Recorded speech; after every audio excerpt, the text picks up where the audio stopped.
हर खबर पर होगी आपकी पकड़। डाउनलोड कीजिए एबीपी लाइव ऐप।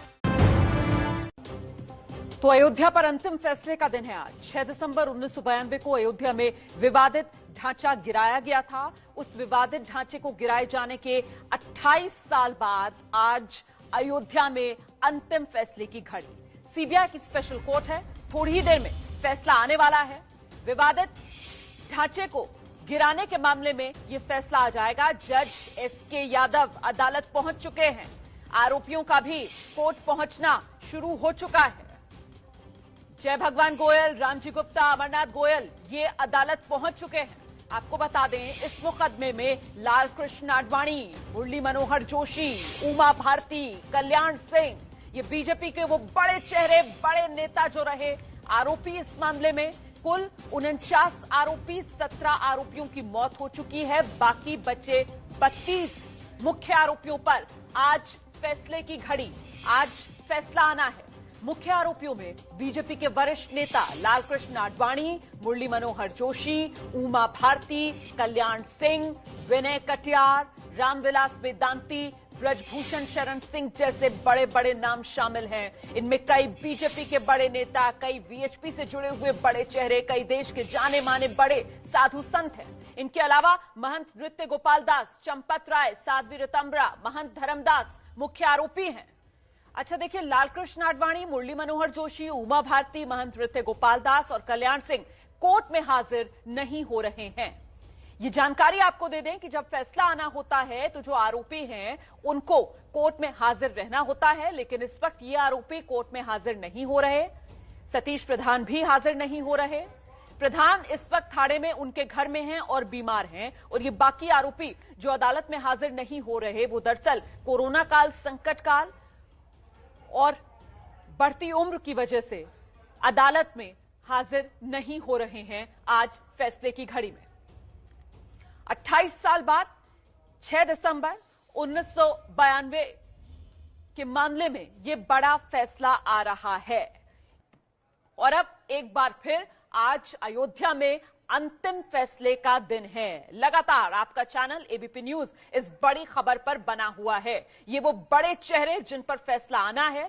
लगातार हम आपको बता रहे हैं कि इन बड़े चेहरों में बीजेपी के दिग्गज नेता शामिल हैं। इन बड़े चेहरों में वीएचपी के बड़े नेता शामिल हैं। इन बड़े चेहरों में देश के जाने माने साधु संत शामिल हैं, जिन पर 28 साल के इंतजार के बाद आज फैसले की घड़ी है। आप सोच रहे होंगे अयोध्या राम जन्मभूमि में तो 2019 में ही फैसला आ गया था, अब राम मंदिर की नींव भी पड़ गई है।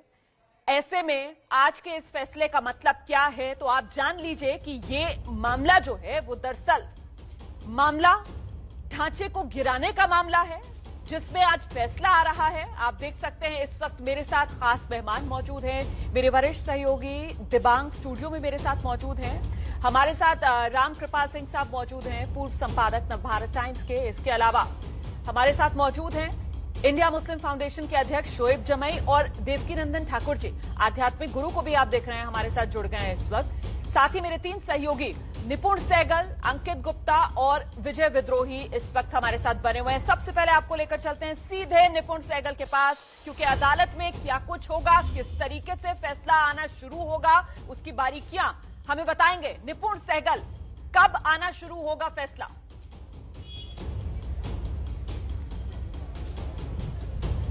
देखिए, मेरी मामले से जुड़े वकीलों से बात हुई है तो उनको कल तक उतनी निश्चितता नहीं थी कि क्या समय रहेगा, क्या नहीं रहेगा, लेकिन अब ये बताया जा रहा है, कई वकीलों ने कहा कि 11 बजे जज आ जाएंगे अपनी सीट पर और उसके बाद फैसला कभी भी आ सकता है। तो थोड़ी देर में बिल्कुल स्पष्ट हो जाएगा, लेकिन वकील उम्मीद कर रहे हैं कि 11 बजे के बाद कभी भी थोड़ी बहुत देर हो सकती है, लेकिन फैसला आ जाएगा, बहुत जल्द आ जाएगा, बहुत विलंब नहीं होगा। ये भी उनका कहना है कि फैसला चूंकि बहुत बड़ा है।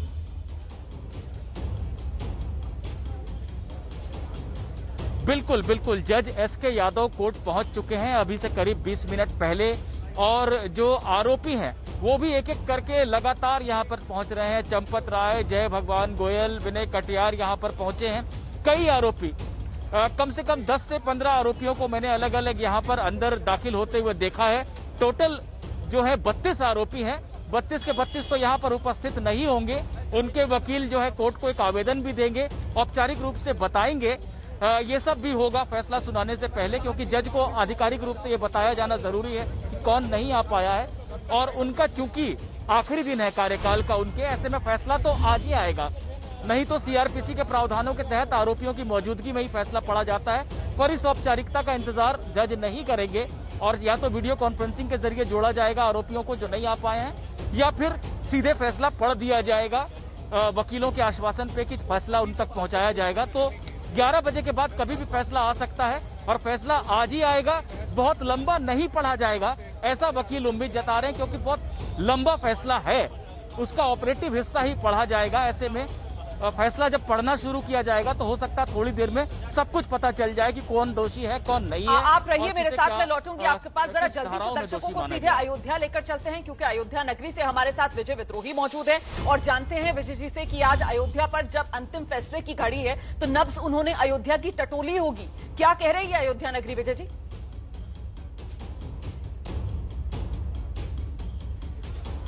विजय विद्रोही से अभी हमारा संपर्क नहीं हो पा रहा है और आप देख सकते हैं मेरे साथ मेरे वरिष्ठ सहयोगी पंकज झा इस समय मौजूद हैं। जरा समझते हैं पंकज झा से आज के इस अयोध्या पर आने वाले अंतिम फैसले के मायने क्या है। पंकज,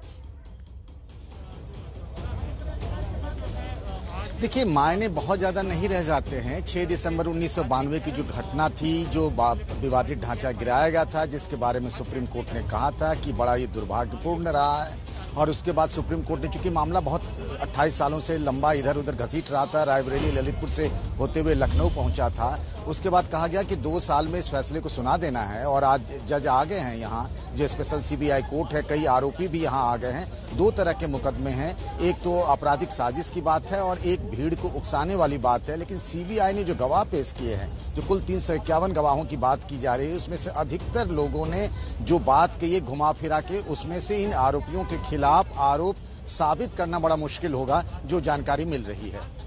बिल्कुल, आप रहिए मेरे साथ में लौटूंगी आपके पास। अंकित गुप्ता का जरा जल्दी से रुक करते हैं और अपडेट अंकित गुप्ता से लेते हैं। अंकित ये निश्चित तौर पर इस मामले में जितने भी जो आरोपी हैं वो लगभग आधे से ज्यादा उनकी संख्या है जो कोर्ट परिसर में पहुंच चुके हैं। फिलहाल मैं कोर्ट परिसर के दूसरे गेट पर मौजूद हूं। एक गेट पर जो है निपुण मौजूद है, उससे कुछ दूरी पर पंकज है, मैं यहाँ पर मौजूद हूँ, रणवीर यहाँ पर मौजूद है। कोशिश हमारी ये है कि हर एक गेट से हर एक तस्वीरें आप तक पहुंचाएं, हर एक जानकारी सटीक तौर पर आप तक पहुंचाएं। जैसी जानकारी निपुण दे रहे थे कि करीबन 11 बजे का वक्त है वो जब फैसला पढ़ा जाना शुरू हो सकता है, क्योंकि अभी कुछ देर पहले मैं विनय खटियार के साथ में था। विनय खटियार ने भी साफ तौर पर यह कहा है कि उनको जो जानकारी दी गई है कि 11 बजे से फैसला सुनाया जाएगा। और इतना ही नहीं, अब इस मामले में एक दिलचस्प चीज क्या है, दिलचस्प चीज यह है कि अदालत में जब मामले की सुनवाई हुई है, जितने आरोपी हैं सभी ने अपने ऊपर लगे आरोपों को नकारा है। उन्होंने कहा है कि उन्होंने जो है पब्लिक को भड़काने का काम नहीं किया है। वहीं जब जो वो मीडिया के सामने आए हैं या फिर कोर्ट के बाहर की बात करें, वो उनका कहना है कि हाँ, जब वो कार सेवक वहां जुटे तो उन्होंने जो है उन लोगों को बताया कि हमको ये ढांचा क्यों गिराना है। इस तरीके के कई बयानों में विरोधाभास है। लेकिन कोर्ट में क्या मायने रखता है? कोर्ट में मायने रखते हैं सबूत, तथ्य और गवाह, जो कोर्ट के सामने पहुंच चुके हैं और अगले 1 घंटे के अंदर उम्मीद करते हैं तस्वीर साफ होनी शुरू हो जाएगी।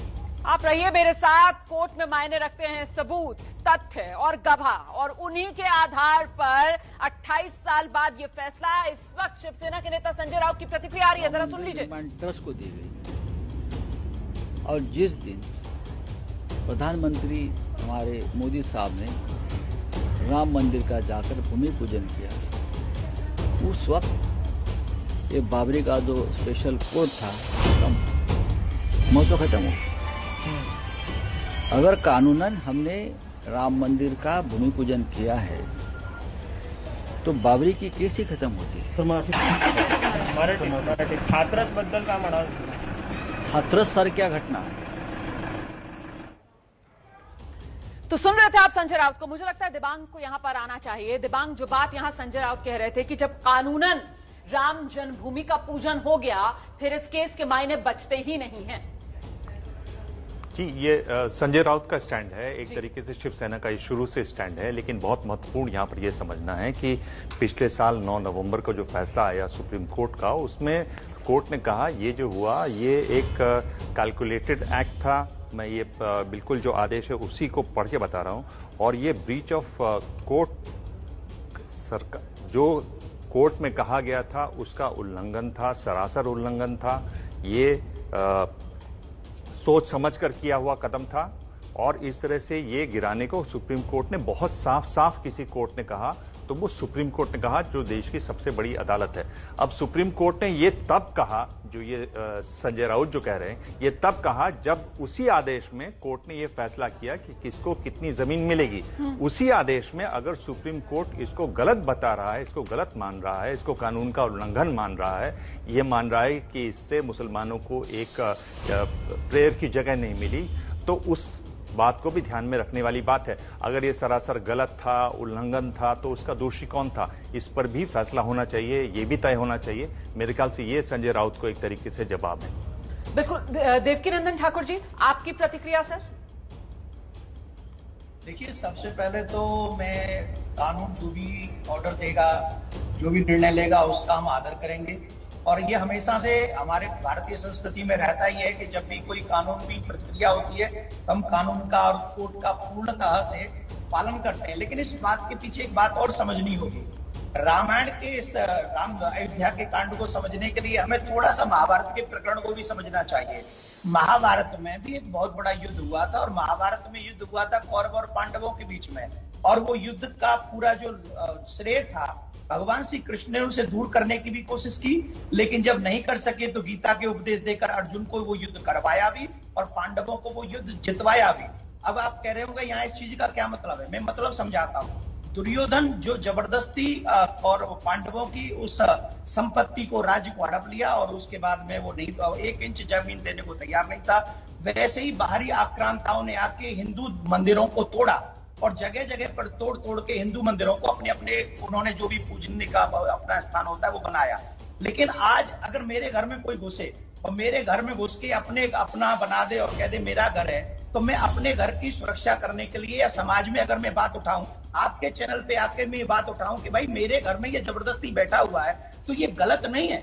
इस तरीके से हमें ये बात सोचनी होगी कि जिन लोगों ने भी राम मंदिर के लिए आपकी बात को पूरा सम्मान देते हुए, लेकिन ये तो लोकतंत्र है ना सर, और यहाँ पर कानून का राज चलता है। ऐसे में अगर किसी के साथ कुछ गलत हो रहा है, किसी की कोई जगह हड़प रहा है, तो फिर वो कानूनी तौर पर हटेगा ना। जिस बात का जिक्र यहां पर दिबांग कर रहे थे, नवंबर 2019 को राम जन्मभूमि के टाइटल सूट पर फैसला सुनाते हुए भी 6 दिसंबर 1992 की घटना को अदालत ने बड़ा गंभीर माना था।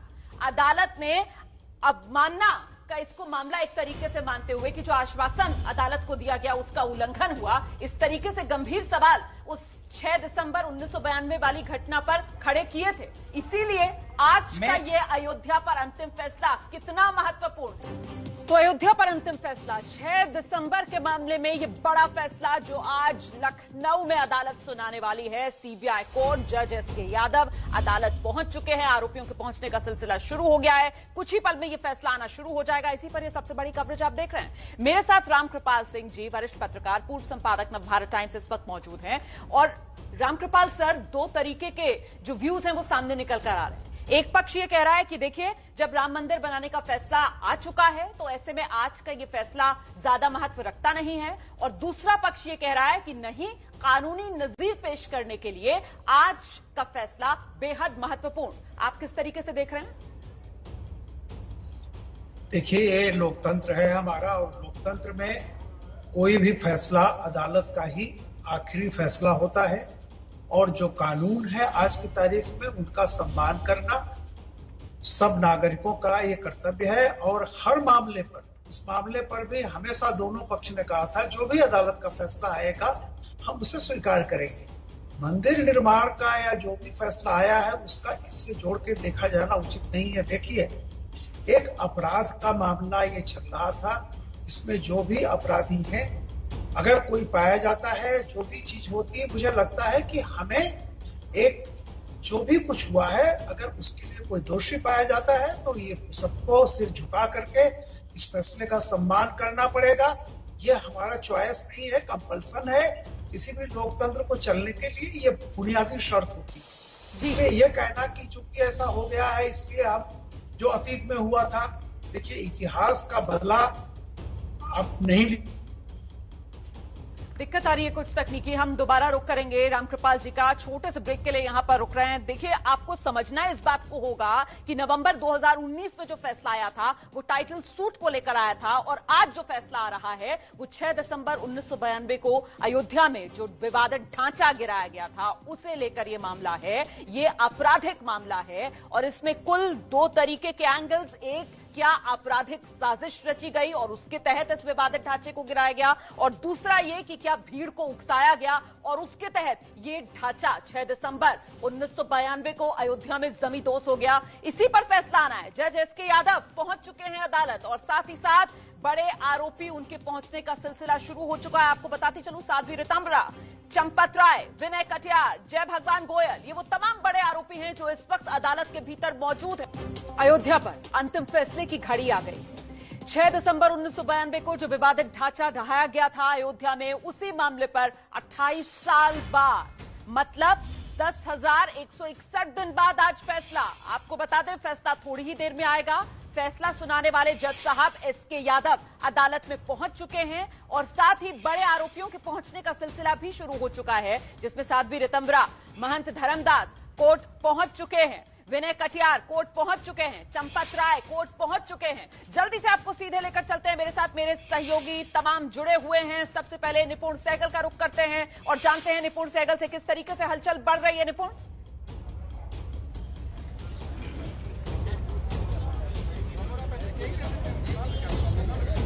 निपुण मेरी आवाज मिल रही है?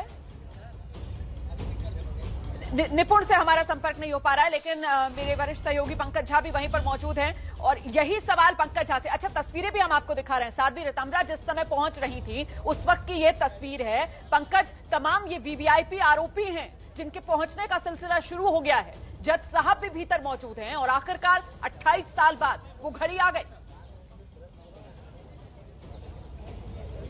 जी हाँ रोमाना, करीब सवेरे 10 बजे जो जज हैं सुरेंद्र कुमार यादव वो पहुंच गए थे। उससे पहले ही आरोपी यहाँ आने लगे थे।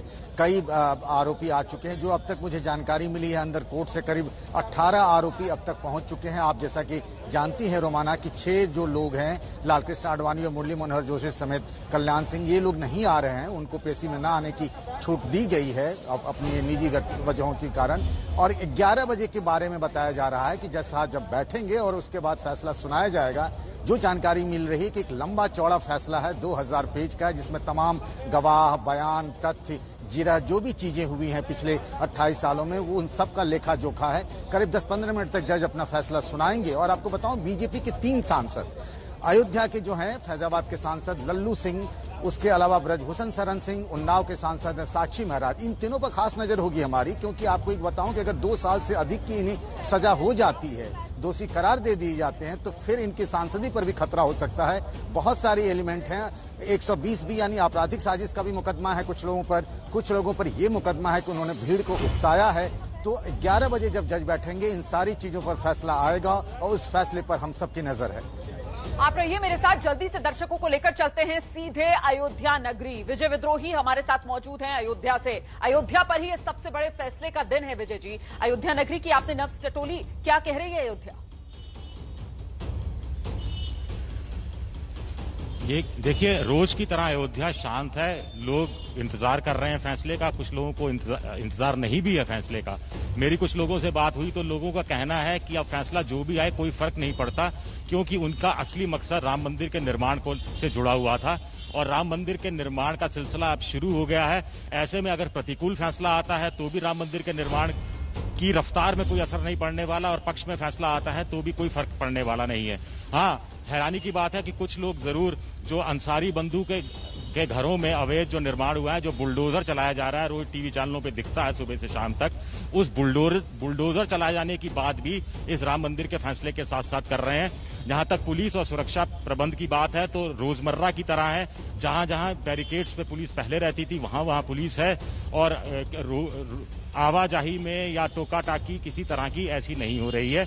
लोग इंतजार जरूर कर रहे हैं कि फैसला आखिर आता क्या है। उत्सुकतावश राम मंदिर से उनका कोई लेना देना नहीं है। एक तरीके से गति से जीवन आगे बढ़ रहा है अयोध्या में। अयोध्या बड़े बड़े फैसले देख चुके हैं, और एक और बड़ा फैसला अयोध्या नगरी पर। इकबाल अंसारी साहब, पक्षकार रहे हैं इस पूरे मामले में, उनके पास आपको लिए चलते हैं। इकबाल अंसारी जी, जैसा अभी मेरे सहयोगी विजय विद्रोही कह रहे थे कि देखिए जो लोग मंदिर निर्माण से जुड़े रहे वो ज्यादा महत्व नहीं दे रहे हैं आज के इस फैसले को, लेकिन इकबाल अंसारी को आज के इस फैसले से कितनी उम्मीद?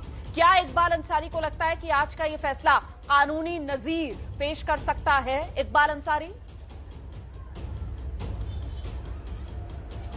देखिए, हम हिंदुस्तान के नागरिक हैं, हिंदुस्तान का संविधान मानते हैं। हमारा यही एक मकसद है कि सुप्रीम कोर्ट जो है ये हाई कोर्ट का मुकदमा और सीबीआई का मुकदमा है, मेरा कोई मुकदमा नहीं है, सरकार का मुकदमा है। सरकार जो है के पास सारे साक्ष्य मौजूद हैं, जो भी कुछ सरकार करेगी उस पर उसका हम सम्मान करते हैं। हम तो हमेशा चाहते हैं कि हम जो है धर्म हो, जात हो, मस्जिद हो, इसका कोई विवाद हम नहीं चाहते। हम तो चाहते हैं कि देश में शांति होना चाहिए, हमेशा शांति का माहौल होना चाहिए और कानून पे हम विश्वास रखते हैं। जो भी जो है कोर्ट करेगा, जैसे हमने जो है 9 नवंबर को फैसले को माना था, उतना जो है उसी जो है ढंग से इसको भी हम मानेंगे। हम तो हमेशा कहते हैं कि हम संविधान का सम्मान जो है हम करेंगे, करते रहेंगे जब तक मेरी जिंदगी रहेगी। हम हिंदू मुसलमानों का विवाद भी नहीं चाहते, न एक जो है अयोध्या में हमेशा हिंदू मुस्लिम मिलके रहे हैं, सारे धर्म के, सारे जात के देवी देवता विराजमान है। हमारे लिए सब जो है एक समान है, हम तो यही मानते हैं। हम कोई विवाद नहीं चाहते,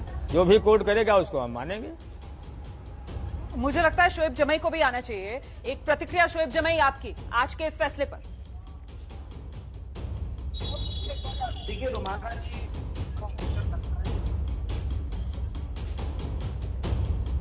नहीं, आपकी आवाज नहीं आ रही है शोएब जमई, आपकी आवाज नहीं आ रही है। प्लीज कनेक्शन हम ठीक करवाते हैं, उसके बाद मैं दोबारा आपके पास आऊंगी। तब तक एक बार फिर से मुझे लगता है रामकृपाल जी को आना चाहिए। रामकृपाल जी, आपने सुना इकबाल अंसारी को। इकबाल अंसारी कह रहे हैं जो हर देशवासी, हर नागरिक कहता भी और कहना चाहिए भी कि भाई जो कानून का फैसला होगा, जो न्यायालय का फैसला होगा वो सर्वमान्य होगा। लेकिन मैं बात उससे आगे बढ़ा रही हूं सर, और मैं ये समझना चाहती हूं कि क्या आज का ये फैसला न्याय के लिए जो सामाजिक जरूरत है उसे पूरा करने में एक मिसाल बन सकता है? देखिए, निश्चित तौर पर बिल्कुल बन सकता है और मुझे लगता है जो अंसारी साहब ने जो कहा है बहुत ही उन्होंने संतुलित बातें कही हैं। इस समय हमारे पूरे देश में सबके लिए अमन चैन कायम हो, इससे बड़ी कोई और दूसरी अभिलाषा नहीं हो सकती। अमन चैन कायम हो, और मैं बार बार ये कह रहा हूं कि लोकतंत्र में सर्वोपरि जो होती है अदालत ही होती है। अगर कोई विवाद उसके पास जाता है तो वो पूरे देश को, चाहे वो पक्ष हो या विपक्ष हो, सबको फैसले को मानना चाहिए। दलीलें आप तब तक दे सकते हैं जब तक तो फैसला नहीं आता। फैसला चाहे जिसके खिलाफ आए, चाहे जिसके पक्ष में आए, फैसला सब पर मान्य होना चाहिए। और जैसा कि अंसारी साहब ने कहा है, यही होना चाहिए कि देखिए जितना चीजें हो गई खत्म हो गया। एक अदालत ने जो भी फैसला दिया 9 नवंबर को वो अलग चीज थी, लेकिन अतीत में जो कुछ भी हुआ था पूरी दुनिया ने देखा है वो गलत था। और ये सवाल इस बात का है कि अगर अपराधी पहचाने गए हैं तो उनको दंड मिलना चाहिए। नहीं पहचाने गए हैं, क्या होगा मैं इसके बारे में अभी टिप्पणी नहीं करूंगा, फैसला आने वाला है। लेकिन जो भी अदालत का फैसला हो उसको सर झुका करके, सर माथे पर उसको 130 करोड़ जनता को स्वागत करना चाहिए। और हमेशा हमने माना सर, है। आप बड़ी बात कह रहे हैं, आप बड़ी बात कह रहे हैं सर। देखिए, महत्व इस फैसले का कानूनी तौर पर, और साथ ही मुझे लगता है अब बात जब निकलेगी तो जाहिर सी बात है सियासी तौर पर भी बढ़ेगी। ऐसे में राजनीतिक महत्व इस फैसले का, और साथ ही सियासी तौर पर इस फैसले के दूरगामी परिणाम कहां जाते हुए देख रहे हैं आप लोग, इस सवाल के साथ लौटूंगी। दिबांग भी हमारे साथ लगातार बने हुए हैं, देवकीनंदन ठाकुर जी। शोएब जमाई, आप ही के पास आऊंगी, आवाज में दिक्कत आ रही थी।